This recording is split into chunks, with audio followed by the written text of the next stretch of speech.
तो गाइस आज की वीडियो को शुरुआत करते हैं और सबसे पहले बात करते हैं कोडी रोड्स के बारे में कि भाई कोडी रोड्स का रिटर्न जो है वो हमें क्यों नहीं देखने को मिला। तो भाई इसके पीछे जो रिपोर्ट आई है वो ये है कि भाई जो कोडी रोड्स हैं उनके पास मतलब WWE के साथ भाई एक मल्टी ईयर डील उन्होंने साइन की हुई है और इस वजह से भाई WWE किसी भी डिसीजन को उनके कोई रश नहीं करना चाहती और भाई वो आराम से हर डिसीजन लेना चाहती है कोडी रोड्स का।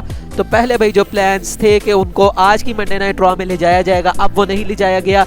और उसके अलावा भाई जो WWE आजकल भाई ट्रिपल एच इसी तरह करते हैं कि भाई जब सब फैंस एक्सपेक्ट कर रहे होते हैं तो वो चीज़ वहाँ पर नहीं होती। तो इस वजह से भाई जो कोडी रोड्स और हमने अभी थोड़े दिन पहले सुना भी था कि भाई जो ट्रिपल एच है वो जो प्लान्स लीक हो रहे हैं भाई उसकी वजह से काफ़ी तंग है, जिसकी वजह से उन्होंने शार्लेट फेयर को भी चैंपियन बनाया। तो भाई यही एक रीज़न है कि कोडी रोड्स का रिटर्न हमें क्यों नहीं देखने को मिला on Monday night raw. Next story की बात करते हैं तो भाई ये पिक्चर आप इस वक्त अपनी स्क्रीन पर देख सकते हैं और यहाँ पर भाई अंकल हाउडी और साथ में बो डैलस को साइड बाय साइड रखा गया और ये काफ़ी ज़्यादा पिक्चर जो है भाई ट्विटर पर काफ़ी ज़्यादा ये ट्रेंड कर रही है और यहाँ पर फैंस जो है वो काफ़ी ज़्यादा स्पेकुलेट कर रहे हैं कि भाई जो बो डैलस है वही असल में जो है वो अंकल हाउडी है। तो क्या आपको क्या लगता है कि अंकल हाउडी बो डैलस को होना चाहिए? वैसे मुझे नहीं लगता कि भाई होना चाहिए, क्योंकि बो डैलस ने इतना कोई नाम अपना WWE में नहीं किया कमाया कि वो भाई ब्रे वाइट जैसे सुपरस्टार पर आके अटैक करे और उसके बाद जब वो अपनी आइडेंटिटी रिवील करे तो वो कि लेजिट भी लगे। अगर तो भाई इसी तरह मास्क पहन के आते हैं और हमें नहीं पता लगता कौन है तो फिर तो ठीक है, लेकिन अगर वो अपनी आइडेंटिटी रिवील करते हैं तो भाई पर्सनली मुझे ये चीज़ अच्छी नहीं लगेगी, क्योंकि मैं बो डैलस को उतना रेट नहीं करता कि उनको मतलब कि ब्रे वाइट के सामने जो है वो स्ट्रॉन्ग दिखाया जाए। और वैसे भी वो उनके छोटे भाई हैं तो छोटा भाई और वो कोई इतने इंप्रेसिव भी नहीं है, उनकी मतलब फिजिक भी कोई इतनी इंप्रेसिव नहीं है। तो मुझे भाई ये चीज़ काफ़ी अजीब लगेगी अगर बो डैलस जो है वो अंकल हाउडी रख के मतलब निकलते हैं। तो आपको क्या लगता है, आपका मतलब क्या रिएक्शन है इसके बारे में, आप मुझे ये भी कमेंट सेक्शन में बता सकते हैं। इसके अलावा भाई शार्लेट फेयर की बात करते हैं तो ये रेसल ओप्स की आप ट्वीट देख सकते हैं जहां पर उन्होंने लिखा है कि भाई पिछले 10 सालों से कंसेक्यूटिवली हर साल शार्लेट फ्लेयर एक मेजर चैंपियनशिप जरूर जीती हैं WWE में 2014 से लेके और भाई अब 2023 आ गई है कि उनके पास साल में भाई एक दफ़ा तो कोई मेजर चैंपियनशिप रहती ही है। तो भाई ये चीज़ उनके लिए तो काफ़ी अच्छी है, लेकिन भाई फैंस को इसी चीज़ से सबसे ज़्यादा गुस्सा चढ़ता है कि भाई उनकी बुकिंग इतनी अच्छी कैसे हो सकती है, इतना भी कुछ खास नहीं वो करती, लेकिन भाई उनको हमेशा ही टाइटल पिक्चर में रखा जाता है। तो बहरहाल इसके बारे में हम कुछ नहीं कह सकते। नेक्स्ट फिर से बात करते हैं कोडी रोड की। तो भाई कोडी रोड्स के लिए अर्ली प्लान्स क्या थे रेसलमेनिया के, तो भाई ये प्लान सुन के आप काफ़ी ज़्यादा शौक हो जाने वाले हैं, क्योंकि भाई ये चीज़ किसी ने भी एक्सपेक्ट नहीं की थी कि कोडी रोड्स को इस बंदे के साथ मैच मिलेगा और वो थे दोस्तों जॉन सीना। जी हाँ दोस्तों, जो मतलब के ओरिजिनल प्लान्स थे जब विंस मैकमैन का एरा था तो भाई यहाँ पर 2 प्लान्स थे कोडी रोड्स के लिए एट रेसलमेनिया।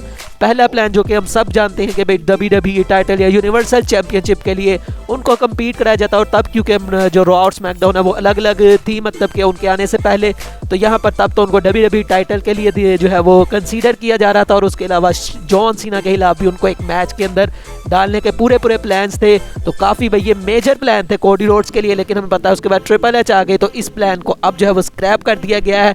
लेकिन भाई ये मैच काफ़ी ज़्यादा अच्छा होता अगर WWE इसको कंसीडर करती।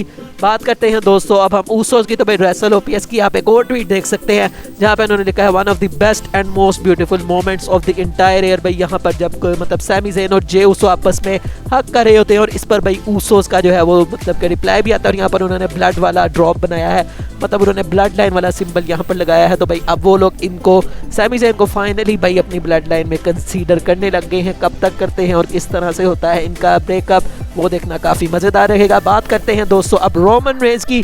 तो भाई रोमन रेंज के मतलब के फैंस के लिए एक काफ़ी सैड न्यूज़ है, क्योंकि भाई रिपोर्ट्स के मुताबिक बताया जा रहा है कि रॉयल रंबल और रेसलमेनिया के दरमियान में रोमन रेंज सिर्फ एक मैच जो है वो लड़ने वाले हैं। उसके अलावा भाई यहाँ पर उनकी सिर्फ वीडियो पैकेजेस ही हमें दिखाए जाएंगे, एक ही मतलब मैच में वो आएंगे। अब मे भी वो एलिमिनेशन चैम्बर भी हो सकता है या मे भी भाई किसी वीकली शो पर उनका कोई मेजर मैच भी हो सकता है, जिस तरह हमने रिसेंट में अभी जॉन सीना वाला जो मैच देखा वो था। तो अभी कुछ कहा नहीं जा सकता कि चैम्बर में होगा कि मतलब कि किसी शो पर होगा, लेकिन भाई एक ही मैच है। तो ये काफ़ी एक सैड न्यूज़ है रोमन के फैंस के लिए।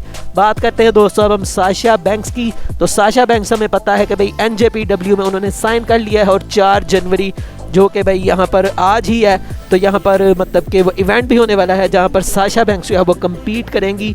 तो दोस्तों यहाँ पर जो नाओमी है उनके बारे में भी यही अपडेट आई है कि भाई वो भी अब डन हो चुकी हैं WWE के साथ और वो भी साशा बैंक्स के साथ वहाँ जाएगी। तो ये चीज़ भाई काफ़ी शॉकिंग थी, क्योंकि भाई जो नाओमी है उनका जो मतलब रिलेशन है जिमी ऊसो की वाइफ है, ब्लड लाइन से उनका मतलब रिलेशन है। तो ये चीज़ काफ़ी ज़्यादा जो है वो शॉकिंग है कि भाई नाओमी जैसी सुपरस्टार किस तरह से जो है वो WWE से जा सकती है। तो अब अंदर की कोई स्टोरी अभी फ़िलहाल पता नहीं लगी कि क्या चीज़ हुई और क्यों हुआ, कि क्योंकि साशा बैंक्स के बारे में इस भाई ज़्यादा बात की जा रही थी, नाओमी के बारे में इतनी बातें कोई पता नहीं लगी। लेकिन अगर इसके बारे में मज़ीद भी कुछ पता लगेगा तो वो भी आपको मैं अपडेट दे दूंगा। नेक्स्ट हम फिर से बात करते हैं कोडी रोड्स की। तो भाई कोडी रोड्स का रिटर्न कब होगा, डेव मेल्ज़र ने इसके ऊपर एक अपडेट दिया। तो उन्होंने यहाँ पर कहा कि भाई मुझे हमेशा से ही ऐसे लगता है कि जो कोडी रोड्स है भाई उनका रिटर्न हमें रॉयल रंबल में देखने को मिलेगा। और इसके बारे में लेकिन अभी भी कहीं कुछ कहा नहीं जा सकता, क्योंकि भाई आज हमने मंडे नाइट रॉ पर जो कोडी रोड्स है भाई उनका पैकेज देखा और उसको पार्ट 1 कह के WWE ने बुलाया। तो मतलब यहाँ पर और भी कुछ पार्ट्स हैं जो कि कोडी रोड्स के आने वाले हैं। तो कुछ कहा नहीं जा सकता कि कोडी रोड्स कब अपना रिटर्न करेंगे, लेकिन भाई फैंस जब एक्सपेक्ट नहीं कर रहे होंगे तब भी हमें कोडी रोड्स देखने को मिलेंगे। तो ये चीज़ उनके बारे में आई है। उसके अलावा बात करते हैं भाई ब्लड लाइन के सेगमेंट की, जो कि हमें मंडे नाइट रॉ में देखने को मिला। तो दोस्तों इसके बारे में विंस रूसो ने क्या कहा, उन्होंने कहा कि भाई ये जो सेगमेंट था भाई ये वर्स्ट पार्ट था। मतलब उन्होंने कहा कि भाई 3 बंदे आते हैं और सैमी ज़ैन की तो भाई उन्होंने काफ़ी छील दी। उन्होंने कहा भाई सैमी ज़ैन तो ऐसा बंदा है जिसके साथ मैं भी जो है वो फाइट दे सकता हूँ। उन्होंने कहा कि भाई 3 बंदे और साथ सैमी ज़ैन आते हैं और भाई वो 25 बंदों का पूरा लॉकर रूम है और उसको मतलब कि तिगनी का नाच नचा देते हैं। तो भाई ऐसा कहाँ होता है, तुम लोग स्टूपिड हो, ये वो। अब मैं अगर अपनी बात करूँ तो भाई हमें सबको पता है कि जो WWE है भाई वो एक स्क्रिप्ट के तौर पर चलती है। इस तरह से अगर आप करेंगे तो भाई शील्ड जब 3 बंदे होते थे वो भी इस तरह से करते थे। और भाई कोई भी अगर आप फैक्शन की बात करें तो भाई वो जो है इस तरह से जब भी इन्वेजन वाला सीन हमें देखने को मिलता है तो भाई वो ज़्यादा बंदों के ऊपर हावी हो जाती है। तो भाई अगर आप इस तरह से चीज़ें करेंगे, उसको रियल लाइफ से कंपेयर करेंगे, तो फिर मुझे नहीं लगता कि भाई WWE में या किसी भी प्रो रेसलिंग में कोई भी सेंस रहेगी। तो मुझे भाई ये चीज़ उनकी काफ़ी जो है वो बुरी लगी कि इस तरह से उनको नहीं कहना चाहिए था। आपका इसके बारे में क्या रिएक्शन है, आप मुझे बता सकते हैं। बात करते हैं बेली की। तो भाई बेली ने ये एक ट्वीट लगाया है जहाँ पे उन्होंने कहा है, and in 2022 with a win, began 2023 with a win. I dare someone to tell me what we do every single week isn't working. हा फूल्स। तो यहाँ पर भाई उन्होंने जो अपनी विक्ट्री है बैकी लिंच को मतलब बैकी लिंच के अगेंस्ट भाई उसको वो काफ़ी ज़्यादा इंजॉय कर रही हैं। इंजॉय की बात करते हैं तो भाई जो हमारे ऑस्टिन थ्यूरी हैं जिन्होंने सेथ फ्रिकिन रॉलेंस को कल मंडे नाइट रॉ में हरा दिया था फॉर द US चैंपियनशिप।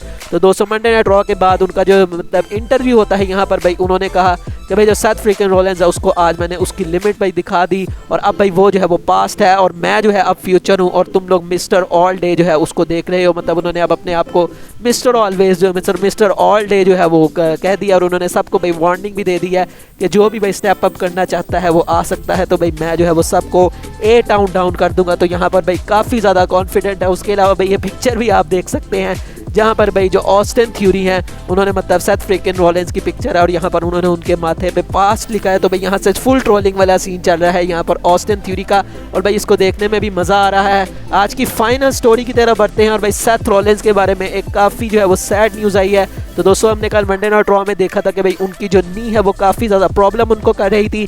तो दोस्तों मंडे नाइट रॉ के बाद की जो है वो एक पिक्चर आई है, एक क्लिप आया है। यहाँ पर दोस्तों जो रेफरी हैं वो एक्स वाला साइन भी बना रहे हैं और साथ में जो कोरी ग्रेव्स है भाई वो भी हमें यहाँ पर देखने को मिल रहे हैं कि वो सेथ रॉलेंस को सहारा दे रहे हैं और वो उनको बैक से ले जाने की कोशिश कर रहे हैं। सेथ रॉलेंस सहारा नहीं लेते लेकिन भाई सेथ रॉलेंस खुद जब चलने की कोशिश करते हैं तो वो यहाँ पर गिर भी रहे हैं। तो यहाँ कहा जा रहा है कि भाई उनकी जो इंजरी है वो काफ़ी ज़्यादा लेजिट है।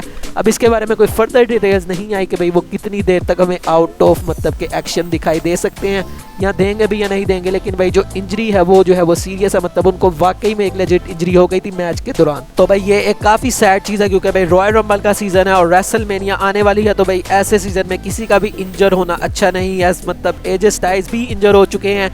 तो भाई ये काफ़ी एक सैड चीज़ है। भाई हम होप करते हैं कि सेथ रॉलेंस ठीक हो। बाकी दोस्तों आज की वीडियो यही तक थी। अच्छी लगी हो तो लाइक कीजिएगा, चैनल को सब्सक्राइब कीजिएगा। मिलेंगे नेक्स्ट वीडियो में, तब तक के लिए अल्लाह हाफिज़।